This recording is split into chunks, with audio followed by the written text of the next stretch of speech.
Keeping with the subject of feminism and gender issues, I have come across an interesting video. It's a conversation between Erin Pizzey, who is a well-known domestic violence activist, and Stefan Molineux, who is a conservative YouTube presenter. Um, I'm familiar with both people through watching several of Stefan's videos. He's more right wing than myself. I'm a bit more to the centre. Um, but he has some interesting videos out there. Erin Pizzey, I'd been familiar with her name before. Um, but I want to amalgamate my thoughts on that with an article I read in The Guardian. Rather than making two videos, I'm going to amalgamate these together because the issues are interrelated. And this article in The Guardian was about the pressure on men to be masculine. Um, so, starting with the article first, this is by Eva Wiseman. The opening paragraph is: the most dangerous phrase in the English language is be a man. To be a man today, says a filmmaker, Jennifer Sybil Newsom, is to fight for success and sex, to reject empathy, and to never ever cry. The result is repression, anxiety, and violence. And it goes on to make a lengthy article about how patriarchy hurts men. Now, I'm going to deal with both of these subjects sort of together, but one after the other. But like I say, they are interrelated.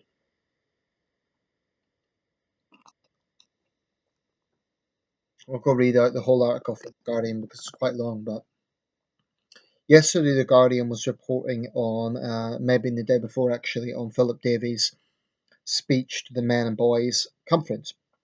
Now, The Guardian is a pro feminist paper, so their sympathies with that were blatantly obvious, and so were a lot of the people commenting there. The Guardianistas were really attacking Philip Davies for the fact that he had criticised aggressive feminists. Now, there seems to be a contradiction in a report that is talking about how other men cause a problem for men in terms of this idea of being masculine, whilst actually criticising an MP who is addressing a conference that is trying to highlight issues impacting men and boys.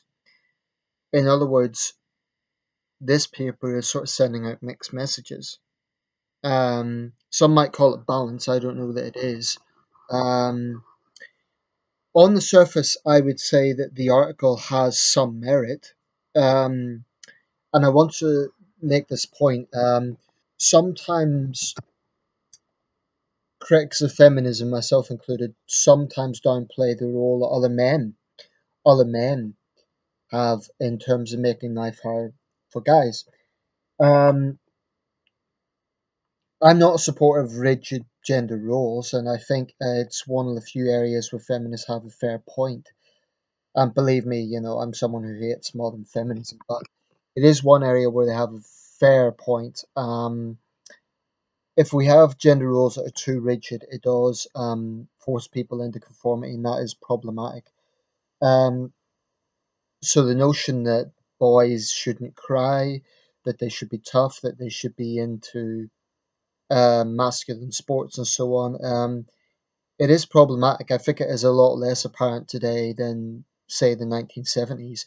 I mean, where I come from, for example, Sunderland in the northeast of England, a working class industrial city like this, to put it into a very stereotypical bracket, but somewhere like this in the 1970s, you couldn't be openly gay. I mean, anyone who's seen the film Billy Elliot, which is focusing on a boy who follows ballet, but is from a tough mining community. That was very true. That was the sort of atmosphere of northern towns in the 70s and 80s. Um, so the fact that that has somewhat gone, I'm not talking about the industry, but the attitude, has to be a good thing. The problem is it has now arguably become too much to the matriarchal side of things. In fact, the news presenter Michael Burke made a documentary about this. He said we've now become a man-hating matriarchal society. It got a bit of controversy at the time, but others applauded him for raising those issues. I would say that this notion that if we do say that there is a patriarchy, right, that society has traditionally been dominated by men, that the power positions in society has been men, if that is the argument that you endorse, then a lot of the issues that have impacted men over the years have also been caused by men, and that is something that cannot be escaped from. Now, when I criticize feminism, I'm careful not to say that feminists are responsible for all the problems that men have had. That would clearly be absurd. So, for example, World War One, the massive casualties that men suffered, and heavy industry, the mining accidents and so on. It would be wrong to blame feminism for that, and I've always been very careful not to go down that line of blaming feminism for every single problem that men face. That's just as absurd as feminists blaming men for every problem that women face. I think those of us who are critical of feminism need to be careful about that. So, this article certainly has some merit and some truth because very often men, we are our own worst enemies. Um, in terms of, I mean, the dad culture is something I do take issue with because, and by dad culture, I'm not talking about innocent banter. I'm talking about, I'll give an example. You have a group of young guys at a party. Let's say one of them is perceived to be a virgin. Now they're going to rip the piss out of him to an unbelievable extent, and that's something you absolutely cannot blame on feminists. That sort of bullying against other guys is something that comes from machismo culture, and it's something I detest. So in that sense, that's got nothing to do with feminism. You can't blame feminism for that one. So in that sense, the article certainly carries some truth, and those of us who have any ounce of decency need to recognise this as a problem. Um, and I'm sure a lot of people can relate to stories of being in high school or secondary school and being the odd one out because they weren't, physically into sport or whatever. And then they were seen as, you know, there is that laddish culture that definitely um, sees any man who stands out as being a weakling or gay or whatever it is. And I personally saw it in my secondary school and in my sixth form. It definitely existed, and I think we cannot downplay or ignore that fact. And that's something that I don't think you could blame feminists for. Having said that, there is an inconsistency in arguing that when feminists say that the problem is not feminism but patriarchy, they're ignoring one important point. When issues that disproportionately impact men are brought up, such as the disproportionate rates of suicide impacting men, feminist lobbies very often try to downplay these issues. Some feminists even literally think it's something to laugh about. When the controversial MP Jess Phillips attended gender equality committee, I watched the video. She was shamelessly laughing when issues that were impacting men were brought up. She had a big smirk on her face, like there was something funny about male suicide. You get feminists and feminist publications like Jezebel who constantly trivialize and downplay issues like male depression, suicide rates, and the fact that some of the most high risk jobs out there are overwhelmingly occupied by men. Um, so, what I would say is that male suffering is a combination of, yes, traditional male attitudes to masculinity, but also feminists standing in the way of equality for men. Because one of the main lies of feminism is that all men are privileged and all women are not. That that the patriarchy keeps women in chains, and that all men are privileged as a result of it. Now, I find it a bit inconsistent when feminists, including male feminists, argue, oh, but feminism is good for men as well. And they make this point that, well, patriarchy hurts men, therefore feminism is good for men. Why then do they stand in the way of, whenever people try to raise issues about, things that impact men, you get feminist lobby groups who will disrupt those events. This happened at the University of Toronto a few years ago, and there's been many, many examples. I'll give another example. In Western countries where you get very few examples of male shelters for domestic violence, feminists, if they are not trying to close them down, they're saying, oh, well, male victims of domestic violence must have deserved it. To me, this is just as shameful as victim blaming as those men and women who blame female rape victims for rape. It's appalling. Um, and this kind of brings me into the second part of the video, which is the interview with Pizzey and Pizzey. Not exactly sure how to pronounce her name. Um, she's a bit of a very interesting background. She was born in Qingdao, China, and she actually grew up with two violent parents, violent mother and father, possibly because of the turmoil they were going through. But whatever the reason, both of her parents were violent. She was born in 1939 during the Second Sino-Japanese War. But she became famous for opening the world's first women's refuge centre of its kind in North London for domestic violence, 1971. And initially that was called Women's Aid. But over time, she began to realise that there was surveys done within this women's refuge centre, and she mentioned in this interview that 62 out of 100 of the respondents said that in their experience they had also been equally violent to their male partners or husbands. 62 out of 100, that is about two-thirds. So this notion, promoted by feminists but also promoted by men, that only men are capable of violence, and that whenever women are violent, it must be in self-defense. It's incredibly misleading. I've personally had female acquaintances who have openly admitted to abusing boyfriends physically, and when they have told me this, I've outright said to them, "What the hell gives you a right to think you can do that?" I mean, if I had a male friend who told me that he was beating up his girlfriend, I would drop that guy like a wet rag. I would say, "You're a piece of shit. I don't want anything to do with you." So I cannot be a hypocrite when a female acquaintance says that. I'm not going to just let it go. I'm going to tell her exactly what I think. But anyway, because of Erin Pizzey's research, because of her publications, and because of her position that both men and women were capable of violence, she actually got death threats from militant feminists. Death threats. To the point where she needed police escorts. Now, if people think this is an exaggeration, consider in the 1970s, President Ford, had two assassination attempts in his brief presidency. Both of those attempts were by militant feminists.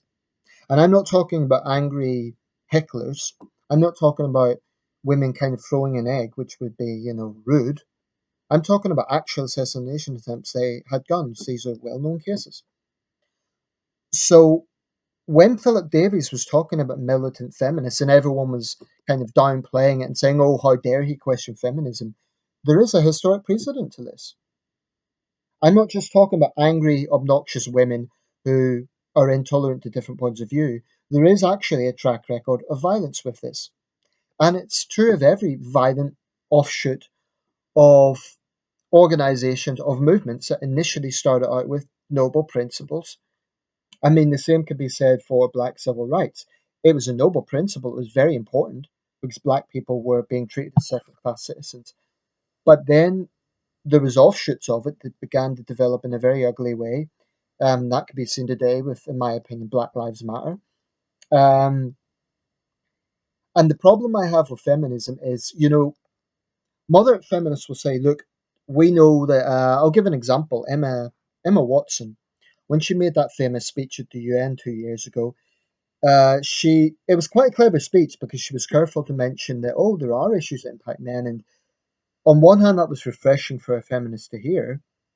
But ultimately, the campaign was still called he for she. It wasn't he and she, it was he for she.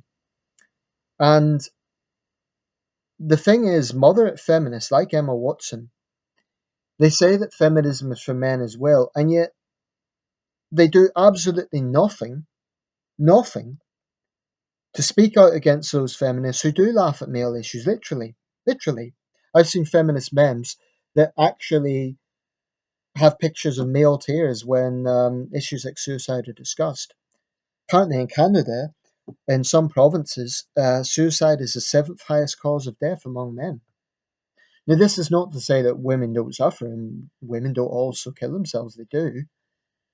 Depression is a very widespread problem, and men and women are impacted. So I'm not saying that women don't suffer depression as well, they do. But the principal narrative of modern feminism is that women have this unique social status of suffering. Feminists will deny this, but if you look at the constant rhetoric that comes from feminist groups, that's what it is. So I can't be that overly enthusiastic with one article that says, "Oh, we need to stop being so hard on men," or I mean, the article doesn't even, it doesn't even mention feminism. It completely ignores the fact that feminists are partly to blame for putting this pressure on men. Because what resources do men have? Feminists will say, "Oh, but men are suffering because of the pressure from other men." That's partly true, and I concede that that is partly true because you do get this macho culture where men are expected to be tough and all the rest of it. And I'm the first to condemn men. And by the way, me personally, I would never, ever, ever laugh at another man for physical weakness or anything like that. I think it's childish and I think it's unnecessary. And it's something, by the way, I'm sort of interrupting myself here, but it is an important point. I do feel, and I've made passionate videos about this, I believe that institutions like the Army, the Navy, the Air Force, the firefighters associations, and the police need to take bullying very seriously. There's too many people that make excuses for it and say, "Oh, well, they weren't tough enough" or something. I think that's a very serious problem because whilst such organisations obviously need people to be physically and mentally tough, there's a big difference between preparing people for difficult circumstances and focusing on an individual in a very orchestrated manner. And there's nothing brave or noble about that at all. Um, but anyway, I'm kind of interrupted myself there. But so I don't know. This article, on one hand, I welcome it because there's definitely some truth in it. On the other hand, I think it is inconsistent, especially coming from a pro-feminist publication like The Guardian, because only the other day they were attacking Philip Davies for attending a men's rights seminar group. So it seems inconsistent to me to one day be saying, "Oh, we need to focus on the pressure that is put on men," whilst only a few days before attacking an MP for doing precisely that, for attending a men's rights seminar. This is crazy. The only, as far as I could see, the only thing they took issue with Philip Davies was the fact that he criticised militant feminists and the fact that he was criticising some women who use children as as a weapon in custody battles, and that is a fact. They do. There are some women who psychologically abuse men, and they get they completely get away with it. I mean, about a year ago, I forget the exact date, but Theresa May, who's now a prime minister, when she was home secretary, drafted in some legislation that was going to criminalise psychological abuse on top of domestic violence. Of course, this was entirely catered against men, and it gave police the power to actually ban suspects from their own houses if they were suspected of domestic violence or psychological abuse. Of course, it was only aimed at men. So, my message would be to those feminists who really do care about this and who do have genuine concerns about male suicide rates and so on. My question to you would be, do you support the Department of Women and Equality? Or would you advocate, as I do, changing that to a Department for Equality? Because it seems to me you can't have it both ways. You can't say you are for equality for men and women, and yet you support exclusive focus on women, which is what that government department is. It's a disgrace as far as I'm concerned. It is a disgrace, too, that we have in the whole United Kingdom The last figure I saw was 3 refuge centres for men, and maybe even less than that, in the whole country. In the whole country. And one of the biggest problems with this is a public indifference. And it isn't just feminists, this has to be said. It's also all the men who would call themselves feminists. It's it's a very wide proportion of society that thinks there's something funny about this, or that there is that it's downplayed. And it isn't just feminists who do that. It is very often other men and society at large, quite frankly. There was that well-known social experiment where the woman was abusing her boyfriend in public. A lot of people walked past. One young woman even said, "You go, girl," like it was something to be proud of. All I'm asking for is let's have some consistency here. I mean, to be absolutely clear about my position, I think guys who routinely beat up their girlfriends are the scum of the earth. And personally, if I thought that any of my female friends were in an abusive relationship, I would be very, very concerned. And I would be trying to offer them as much support as possible. Frankly, my male instinct would kick in and I would want to beat the shit out of the guy that was doing it. That's not to be bravado, it's just my honest sentiments. But we have to be consistent. And society has to stop trivializing violent women. And I think what Philip Davies was getting at is there is a very strong perception that in the criminal justice system, women do get more lenient treatment. And I think there is precedence for this. Very often they get away with custodial sentences because they have children. Now, this is irrefutable. I heard about a young woman, a young thug. I believe it was in Leicestershire. I can't remember exactly, but she had been let off a custodial sentence, yet she almost blinded the man in an unprovoked attack in a nightclub because she had misunderstood something that he said. She bottled him. You know, in this country, we do have a problem with violent women. I've personally seen it. I've seen violent drunk women on public transit systems. And I think one of the biggest problems we have is this perception that all women are physically weak. That's not true.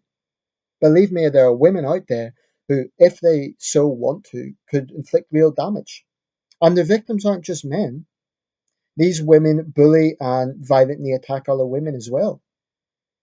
I believe that as a society, I mean, there's a lot of moral questions here. Put it this way: most men would be expected to defend their girlfriend from a violent male thug.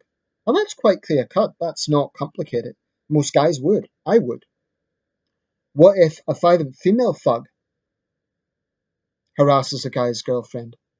And let's say that that girl is, she is not physically able to defend herself. What then? As a society, we need to stop promoting these double standards. And if feminists really, really, really believe about equality, they would be agreeing with what I am saying here.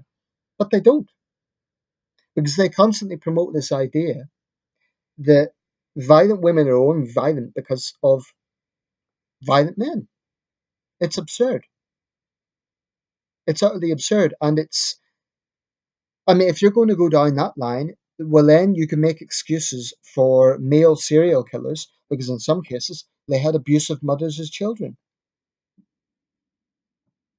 So where does it end? I mean, there has to be a consistency. And if we as a society to have a set of values that it is morally wrong to violently abuse someone or psychologically abuse someone, that has to be consistent.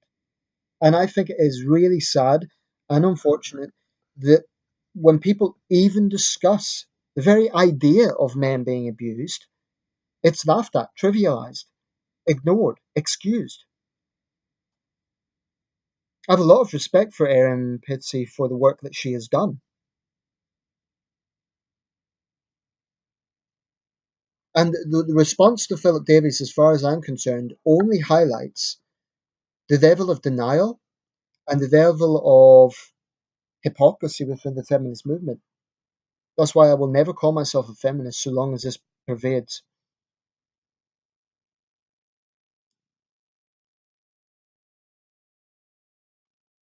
Um, and it's so difficult because, I'm well aware that even discussing these issues, feminists will always try and twist things as, oh, you're an apologist for violent men. Not at all. Not at all. Nowhere in this video have I said that,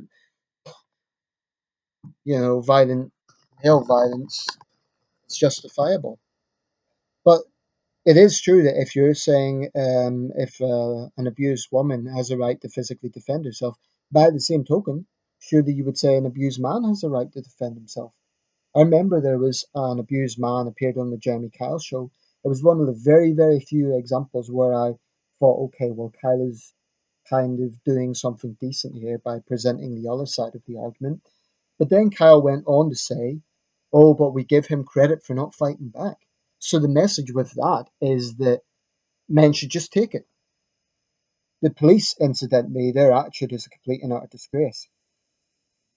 That's one of the biggest problems, in fact. And police forces up and down the United Kingdom should be absolutely ashamed of the way they deal with violent women, because they absolutely don't care.